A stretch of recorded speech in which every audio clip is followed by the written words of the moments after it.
Assalamualaikum warahmatullahi wabarakatuh. Bersama saya Mia Utari.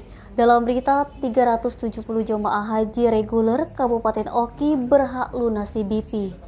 Jemaah calon haji reguler Kabupaten Ogan Komering Ilir yang bakal berangkat tahun 2023 atau 1444 Hijriah ada sebanyak 370 orang dan berhak untuk melakukan pelunasan biaya perjalanan ibadah haji. Kepala Kemendak Kabupaten Ogan Komering Ilir Dr. Andes Haja Subrata SH melalui Kasih Penyelenggara Haji dan Umroh Haji Mutawali MPDI menjelaskan, saat ini belum ada pengumuman sehingga masih menunggu jadwal pelunasan dari Kementerian Agama. Pelunasan biaya haji setelah diumumkan biasanya diberikan waktu selama 1 bulan. Diperkirakan jadwal pelunasan dimulai akhir Maret hingga April mendatang.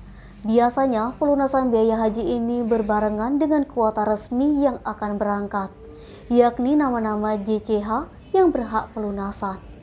Adapun jumlah JCH yang bakal berangkat ada sebanyak 370 orang, sedangkan JCH cadangan sebanyak 25 orang. Niskia, Sumek.co melaporkan.